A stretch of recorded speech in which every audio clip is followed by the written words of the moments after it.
하겠습니다. 쉬운 성경으로 준비를 했습니다. 9절부터 14절 함께 봉독하겠습니다.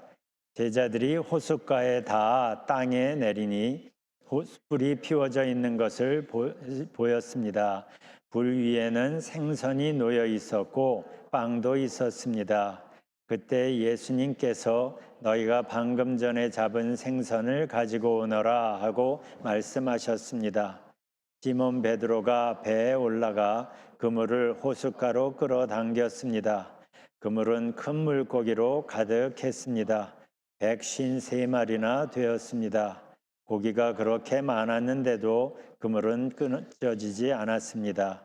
예수님께서 그들에게 와서 아침을 식사를 하여라 하고 말씀하셨지만 제자들은 그분이 주님이신 줄 알았기 때문에 제자들 중에 감히 당신은 누구십니까? 라고 묻는 사람이 없었습니다.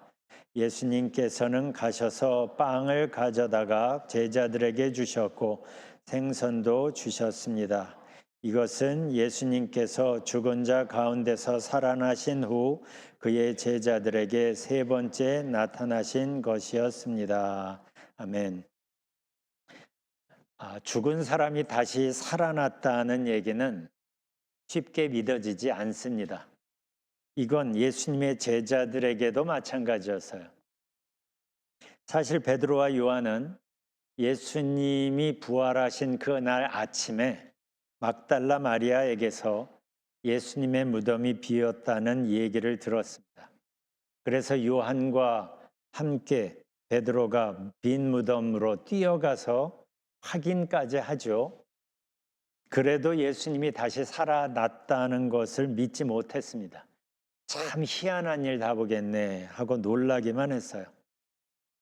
그리고 그 다음에 막달라 마리아에게서 부활하신 예수님을 만났다는 얘기를 듣습니다. 그렇지만 여전히 그들은 부활을 믿지 못했죠. 이런 모습을 보면서 많은 생각을 하게 됩니다. 시간적으로 보면 이미 이때는 예수님이 부활하신 이후입니다. 그들은 예수님의 부활 소식을 들었습니다. 그렇지만 믿지 못했어요. 그러니까 생각해 보세요. 부활은 이미 벌어졌지만 그러나 그들은 부활과 상관없는 사람들이었어요. 그 증거가 19절입니다. 요한복음 20장 19절을 보면 제자들은 유대 사람들이 무서워서 문을 모두 닫아 걸고 있었다. 해번역으로 보면 이래요. 여기서 중요한 걸 배웁니다. 예수님의 부활을 들어서 아는 것과 부활하신 예수님을 만나는 것은 아주 많이 다른 얘기라는 거죠. 부활하신 예수님을 만난 사람들은 삶이 바뀌고 그래서 누구든지 그리스도 안에 있으면 새로운 피조물이라 하는 이 말씀을 경험으로 알기 시작합니다. 주 안의 기쁨 누림으로 마음의 풍랑이 잔잔하니 하는 이 찬송을 온 마음으로 공감합니다. 왜냐하면 우리가 지난주 나눈 것처럼 예수님을 부활시키신 그 하나님의 능력이 믿음을 통하여 부활하신 예수님을 믿는 그들 안에서 변화를 만들기 때문이에요. 그런데 예수님의 부활을 듣기는 했지만 믿지 못하는 사람들은 그 마음이 예수 부활의 영향 아래 있지 못하고 여전히 두려움 아래 있게 됩니다. 왜냐하면 부활의 활력과 연결되지 않았기 때문에 믿음으로 연결되어야 그것이 공급이 될 텐데 말이죠. 그렇다면 생각해 보세요. 우리도 예수님의 부활 소식을 들어서 압니다. 그러면 나는 어느 쪽일까? 듣기만 해서 알기만 하는 쪽인가? 아니면 예수 부활의 활력을 맛보고 누리며 그 안에서 살아가고 있는가? 이건 교회를 몇 년 다녔느냐와 상관이 없습니다. 이건 교회에서 집사로 권사로 불리느냐 이것과 전혀 상관이 없습니다. 생각해 보세요. 나는 어느 쪽인가? 그런데 이 장면에서 사도 요한이 강조하는 부분이 있어요. 우리가 지금 나눈 것처럼 사실 제자들은 예수님의 부활을 믿지 못했고 그래서 여전히 두려움에 눌려 있었는데, 그런데 예수님께서 그들에게 다시 찾아가셨다는 거예요. 그게 19절입니다. 19절 아까 앞부분만 봤는데 전부를 쉬운 성경으로 보면 이렇습니다. 같이 읽어볼까요? 시작. 같은 날 저녁에 제자들이 함께 모여 있었습니다. 제자들은 유대인들이 두려워 문을 꼭 잠갔습니다. 그곳에 예수님께서 오셔서 그들 가운데 서서 말씀하셨습니다. 너희에게 평강이 있을지어다. 이 장면을 한번 상상해 보세요. 제자들이 얼마나 놀랐을까요? 제자들 대부분이 예수님이 십자가 달리셨을 때 다 도망가고 없었죠. 베드로는 예수님이 신문 받으실 때 예수님 모른다고 부인했었죠. 그리고 지금은 그들 다 두려워 숨어 있습니다. 그런데 그 자리에 예수님이 찾아오신 겁니다. 예수님을 보고 그들 마음이 어땠을까요? 놀랍고 반갑고 당황스럽고 부끄럽고. 이게 이제 20장에 나오고 그 다음 21장으로 넘어가면 배경이 갈릴리, 디베랴 호수라고도 표현되죠. 똑같은 바다의 호수의 다른 이름이에요. 고향으로 다들 온 거죠. 예수님의 제자들이. 베드로가 이제 모여 있다가 베드로가 나 물고기 잡으러 갈래 합니다. 뭐 딱히 할 일이 없었던 것 같죠. 그러니까 몇몇 제자들이 나도 하면서 따라간 거예요. 예수님 만나기 이전의 삶으로 다시 돌아간 모습이죠. 먹고 살기 위해 땀 흘렸던 그런 인생으로 다시 돌아가게 된 겁니다. 그런데 밤새 아무것도 잡지 못했어요. 그런데 이제 날이 밝아오고 있는데 그때 예수님이 그 바닷가로 다시 그들을 찾아가신 거예요. 제자들이 숨어있던 그 다락방까지 찾아가신 예수님께서 지금 바닷가까지 다시 찾아오신 겁니다. 아직 어둑했나 봐요. 또 거리가 있었겠죠. 제자들은 예수님을 단번에 알아보지 못했습니다. 호숫가에 서서 외칩니다. 예수님이 먼저 고기 좀 잡았냐고. 못 잡았다고. 그러니까 배 오른편으로 그물을 던져보라고 합니다. 어쩌면 베드로는 이 장면이 낯설지가 않았겠죠? 뭐지? 그런데 아니나 다를까 그물이 묵직한 거예요. 막 찢어질 것 같은 거예요. 놀랐겠죠. 밤새도록 허탕친 자리인데 말이죠. 그때 요한이 말합니다. 주님이시다. 이 말을 듣자마자 베드로가 얼른 바다로 뛰어내려 예수님께 먼저 옵니다. 와 보니 숯불이 피어 있고 그 위에 생선이 그리고 빵이 익어가고 있었어요. 예수님이 아무렇지도 않은 듯이 말씀하십니다.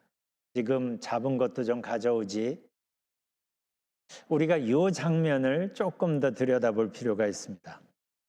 여기서 예수님은 똑같은 물고기인데 일반적인 물고기가 아닌 다른 단어를 사용하고 계시기 때문이에요. 제가 볼 땐 굉장히 의도적인 것 같아 보입니다. 이게 그리스어 원어 성경으로 보면 이게 훨씬 더 분명합니다. 요한복음 21장 6절을 보면 제자들이 잡은 물고기를 말할 때 익투스라는 단어를 씁니다. 익투스. 6절을 보면 그물을 던지니 고기라고 번역됐지만 이게 원어로는 익투스예요. 그물을 던지니 익투스가 너무 많이 걸려서 그물을 끌어올릴 수가 없었다. 8절을 보면 나머지 제자들이 먼저 베드로가 왔고 나머지 제자들이 고기 익투스가 든 그물을 끌면서 해안으로 나왔다. 11절에서도 그물 안에 큰 고기 익투스가 153마리나 들어 있었다. 이렇게 써 있어요. 그런데 예수님은 이 물고기를 가리킬 때 가장 일반적인 익투스라는 단어를 쓰지 않고 옵사리온이라는 단어를 씁니다. 그래서 9절을 보면 그들이 땅에 올라와서 보니 숯불을 피워 놓았는데 그 위에 생선이라고 번역이 되어 있어요. 옵사리온이 놓여 있고 빵도 있었다. 10절을 보면 너희가 지금 잡은 옵사리온을 조금 가져오너라. 13절을 보면 예수께서 가까이 오셔서 빵을 집어서 그들에게 주시고 이와 같이 옵사리온도 주셨다. 이렇게 써 있습니다. 그래서 개역 성경이나 새번역이나 쉬운 성경 등을 보면 번역할 때 이 원어의 차이점을 의식해서 두 단어로 다르게 번역을 합니다. 아까 여러분이 보신 것처럼 6절, 8절, 11절에 나오는 익투스는 고기 혹은 물고기로 번역을 하고 9절, 10절, 13절에서 예수님이 말씀하시는 옵사리오는 생선으로 번역을 합니다. 번역을 하면서 예수님이 의도적으로 지금 다른 단어를 쓰고 계신다는 걸 고려해서 번역을 한 거죠. 그렇다면 이 두 표현은 어떻게 다른가? 아까 잠깐 설명드린 대로 익투스는 물고기를 말하는 가장 일반적인 단어였습니다. 보통의 흔한 물고기인 거예요. 반면에 옵사리오는 특별히 준비된 물고기를 뜻합니다. A fish specially prepared. 생선인데 specially prepared 된 물고기를 옵사리온이라고 말하는 거예요. 그렇다면 왜 예수님은 여기서 일반 물고기 단어가 아닌 특별히 준비된 물고기라는 뜻인 옵사리온을 쓰신 걸까? 여기 어떤 의도가 있는 걸까 생각해 볼 필요가 있어요. 이 앞뒤의 정황을 보면 예수님의 관심과 의도를 어느 정도 짐작할 수 있습니다. 예수님은 지금 부활하신 후에 기분 좋아서 바닷가로 피크닉 나오신 게 아니잖아요. 부활 후 이 중요한 시점에 예수님의 관심이 생선에 있을 리도 없잖아요. 예수님의 관심은 온통 제자들에게 있었어요. 그래서 다락방에도 찾아가신 거고 지금 바닷가에도 지금 오신 겁니다. 중요한 게 왜 오셨을까죠? 왜 제자들을 찾아 여기까지 오신 걸까? 그들을 회복시키기 위하여. 제자들은 자기들의 과거 실수 때문에 부끄러웠을 겁니다. 제자라고 하면서 예수님을 3년이나 따라다녔지만 사실 예수님을 제대로 신뢰하지 못했던 거죠. 그리고 지금 복음서 요 장면에서도 그들은 한없이 무력하고 두려움에 매여 있는 모습인 거예요. 그런데 중요한 건 예수님께서 그런 제자들에게 다시 찾아가셨다는 거죠. 그들을 회복시키시려고. 그들에게 허물이 있고 그들에게 실수가 있는 거 사실입니다.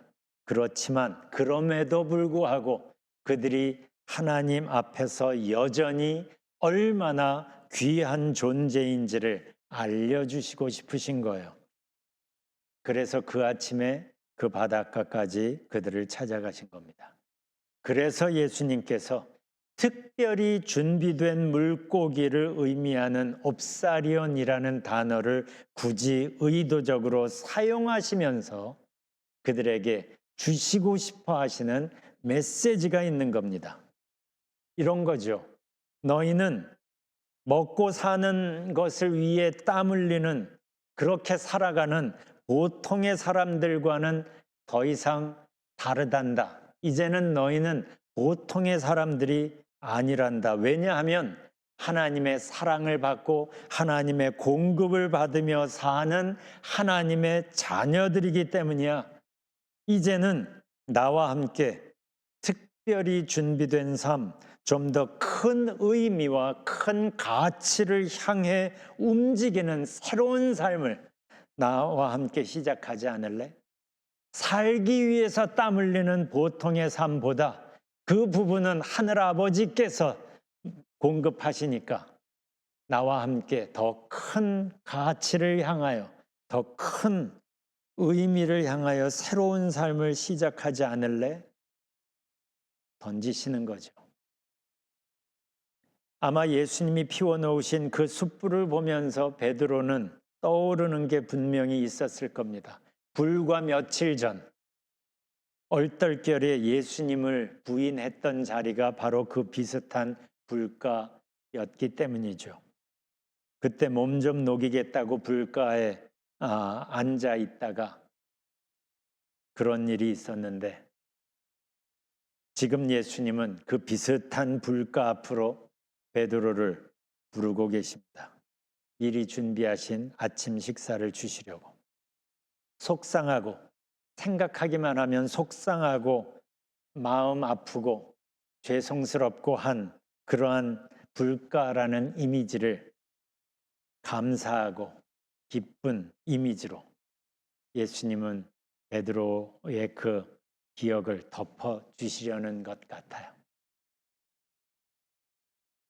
베드로만이 아니죠. 예수님은 제자들에게 와서 아침 먹어라 하십니다. 그런데 아무도 선뜻 가까이 오지를 못하는 거예요. 그러니까 13절을 보면, 쉬운 성경으로 보면 예수님께서는 가셔서 빵을 가져다가 제자들에게 주셨고 생선 옵사리온도 주셨습니다. 여기 그렇게 한 사람 한 사람 오지를 않으니까 갔다가 예수님께서 주시면서 그 안에는 또 이런 메시지가 담겨 있을 것 같아요. 지금까지의 너희의 허물, 너희의 실수와 죄는 내가 십자가에서 그 모든 값을 다 치렀단다. 그러니 더 이상 과거에 매여 있지 말고 너무나 자책하지 말고 이 옵사리온처럼, 내가 주는 이 옵사리온처럼 귀하게 구별된 하나님의 자녀로 나와 함께 새로운 삶을 시작해보자 부르시는 거죠. 아까는 베드로에게 그러한 메시지를, 지금은 그 모든 제자들에게 이 메시지를 온몸으로 주시면서 부르고 계시는 겁니다. 그리고 이 부르심은 오늘 우리에게도 이어지는 거예요. 익투스 같은 보통의 삶, 먹고 살기 위해 땀 흘리고 애쓰는 그런 삶을 살아가는 우리들을 예수님은 부르십니다. 옵사리온 같은 좀 더 의미 있고 가치 있는 삶을 함께 시작해 보자고. 왜냐하면요, 예수님의 십자가 사건과 예수님의 부활 사건이 우리를 특별하고 귀한 존재로 만들기 때문입니다. 예수님 안에서 모든 죄와 과거와 허물이 다 해결되고, 또한 예수님을 죽은 자 가운데서 일으키신 그 부활의 활력이 임하여 함께하는 존재, 바로 이게 예수 안에서 우리가 갖는 우리의 새로운 정체성입니다. 중요하니까 다시, 예수님 안에서, 예수님의 십자가를 통하여 나의 모든 과거와 죄가 다 해결된 존재, 그리고 예수님의 부활 사건을 통하여 예수님의 그 부활의 활력이 함께 임하여 함께하는 존재, 이게 바로 예수님을 믿는 우리의, 여러분 한 사람 한 사람의 새로운 정체성이기 때문이에요. 예수님이 제자들에게 하나씩 하나씩 음식을 가져다 주시고 식사를 한 후에, 식사 후에 예수님이 베드로를 따로 만나시죠. 그러면서 내가 나를 사랑하느냐, 거듭 3번씩 묻죠. 3번을 연거푸 묻습니다. 사실 예수님은 우리 속 깊은 것까지 아시는 분이죠. 지금 몰라서 물으시는 게 아닌 거예요. 베드로가 예수님을 부인한 후에 얼마나 고민하고 있는지, 얼마나 후회하며 자책하고 있는지 예수님이 아신 거예요. 그래서 예수님은 베드로에게 그의 속마음을 표현할 수 있는 기회를 지금 주시려는 겁니다. 너 사랑하는지 안 하는지 확인하려고가 아니라 분명히 보이는데 그 사랑이 표현하라는 거죠. 예수님을 부인했던 그 속상한 기억을 예수님께 사랑한다고 마음을 충분히 표현함으로 속상했던 기억을 덮게 해주시려는 거죠. 그래서 과거에 매여 있는 줄을 끊고 그를 온전한 하나님의 사람으로 회복시키시려는 겁니다. 바로 이게 예수님이 우리를 위해 십자가를 지신 이유 아닙니까? 예수님이 베드로의 과거를 끊고 하나님의 사랑과 은혜 안에서 새로운 존재로 회복시키시는 것처럼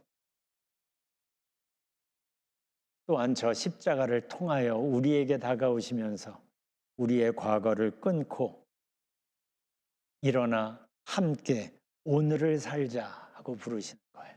과거에 매여 있지 말고 나와 함께 오늘을 살자 부르시는 겁니다. 왜냐하면 예수님은 우리의 모든 실수와 허물을 아시기 때문이죠. 아시는데도 불구하고 꼭 탕자의 아버지처럼 달려와 우리를 덥석 안으시는 거예요. 이게 어떻게 가능해요? 우리가 죄인인데도 이걸 가능하게 하는 게 예수님이 지신 십자가의 효력이에요. 그래서 가능한 거예요. 그리고 우리와 함께 나와 함께 다시 시작해보자 하고 말씀하시는 게 어떻게 가능한가? 예수님의 부활의 활력 때문에 그런 거예요. 그래서 우리가 예수님을 믿음으로 그분 안에 있을 때 우리가 특별하고 귀한 존재가 되는 겁니다. 그래서 우리는 익투스가 아니라 옵사리온인 거예요. 그리고 이어지는 사도행전을 보면 제자들은 예수님 안에서 이렇게 회복이 되고 그래서 익투스가 아닌 사느라고 땀 흘리는 인생이 아닌 옵사리온 인생을 살아갑니다. 성령 하나님께서 또한 그들이 그러한 특별하고 귀한 의미 있는 삶을 살 수 있도록 도우십니다. 그래서 그들은 어디에 있든지 그 자리에서 하나님의 사랑을 전했고 그 자리에 그래서 그들을 통하여 하나님의 평안과 기쁨이 번져 갔던 거죠. 핍박과 순교도 그들을 멈추게 할 수 없었어요. 그거보다 훨씬 더 큰 소망이 그들 마음속에 있었기 때문이죠. 그걸 보면 그들은 더 이상 먹고 살기 위해 움직이는 평범한 익투스로 살지 않았습니다. 더욱 큰 의미, 더욱 큰 가치를 향해 움직이는 옵사리온으로 살아간 거죠. 그렇게 그들의 삶을 통하여 하나님의 귀한 은혜가, 사랑이, 하나님의 평화가 그들을 통하여 드러나게 된 거예요. 성경이 우리에게 그들의 이러한 모습을 보여주는 이유가 어디 있습니까? 제자들의 무용담을 우리 앞에 늘어놓으려는 게 아니고 실패하고 좌절했던 제자들에게 찾아가셔서 그들을 회복시키시고 그들을 옵사리온 인생으로 살 수 있도록 변화시키신 바로 그 예수님을 우리에게 보여주시기 위함입니다. 초점이 거기에 있는 거예요. 제자들도 우리들의 한 사람처럼 그들도 실패했고 그들도 좌절했어요. 그런데 예수님이 그들을 찾아가신 거죠. 예수님께서 그들을 찾아가신 거예요. 그들이 예수님을 찾아온 게 아니라 예수님이 그들을 찾아가시고 예수님께서 그들에게 말을 거시고 예수님께서 그들을 회복시키시면서 그들이 하나님 안에서 옵사리온의 인생으로 살 수 있도록 만드신 거예요. 예수님이 그렇게 하신 거죠. 그런데 바로 그 예수님께서 이제는 우리들을 찾아오신 거예요. 그리고 지금 우리와 함께 하시는 거예요. 이게 임마누엘인 겁니다. 이게 임마누엘이에요. 임마누엘은 성경이 얘기하는 어떤 컨셉이 아닙니다. 바로 이 예수님께서 우리에게 찾아오신 거예요. 실패한 제자들에게 찾아가셔서 그들을 회복시키시고 다시 일으키시고 전과는 아주 다른 옵사리온의 인생을 실제로 살 수 있게 하신 분이 지금은 우리에게 찾아오셔서 우리 가운데 임마누엘을 선포하시는 거예요. 바로 그걸 복음서는 우리에게 보여주는 겁니다. 나에게 어떤 과거가 있는지는 더 이상 전혀 중요하지 않습니다. 나에게 어떠한 허물이 있고 어떤 실패가 있는지는 더 이상 중요하지 않습니다. 왜냐하면 나와 함께 하신 예수님이 나를 위하여 십자가를 지신 예수님이시고 또 나를 향하여 부활하신 예수님이시고 그분이 바로 지금 우리와 함께 하시기 때문에 그분께서 우리에게 말씀하십니다. 내 안에 머물러 있어라. 세 번역으로 보면 이렇게 돼 있어요. 내 안에 머물러 있어라. 왜냐하면 그분 안에 회복이 있기 때문입니다. 그분 안에 진정한 쉼이 있기 때문입니다. 그분 안에 변화가 있고 그분 안에 새로운 시작이 있습니다. 그래서 바울이 말하는 겁니다. 누구든지 그리스도 안에 있으면 그는 새로운 피조물입니다. 옛것은 지나갔습니다. 보십시오. 새 것이 되었습니다. 누구든지 그리스도 안에 있으면 그는 새로운 피조물입니다. 아까 예배를 시작하면서 부활절은 한 이스터 선데이로 지나가는 게 아니라고 했습니다.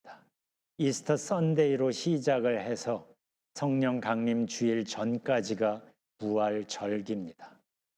이 부활절기를 우리가 지나면서 예수님이 말씀하신 내 안에 머물러 있어라 이 말씀을 마음속에 깊이 새기며 묵상하셨으면 좋겠어요. 길지도 않죠? 따라해 보세요. 예수님이 말씀하셨어요. 내 안에 머물러 있어라. 외워보세요. 묵상해 보세요. 곰곰이 생각해 보세요. 아침에 일어나서 생각해 보세요. 예수님이 나에게 내 안에 머물러 있어라 하셨는데 무슨 뜻이지? 아침 식사를 하면서 생각해 보세요. 내 안에 머물러 있어라 말씀하셨어. 점심 식사를 하면서 산책을 하면서 저녁 식사를 하면서 뭐 누구와 만나면서 운전을 하면서 적어도 이 부활절기에는 예수님이 말씀하신 이 말씀을 곰곰이 묵상해 보세요. 내 안에 머물러 있어라. 그러면서 바울이 말한 누구든지 그리스도 안에 있으면 그는 새로운 피조물입니다. 이게 무슨 뜻인지 우리가 온 마음으로 만났으면 좋겠어요. 이 말씀을 우리가 온 마음으로 경험해 봤으면 좋겠어요. 그때 우리는 알게 될 겁니다. 교회가 왜 이렇게 부활절에 열광을 하는지. 거기에 생명이 있기 때문이죠. 거기에 변화가 있기 때문이죠. 실패한 제자들을 찾아가신 예수님께서 지금 우리들에게 찾아오셔서 임마누엘을 선언하시기 때문에 내 안에 머물러 있어라. 한번 곰곰이 생각하며 이 시간 예수님 앞에서 시간을 좀 가져보겠습니다.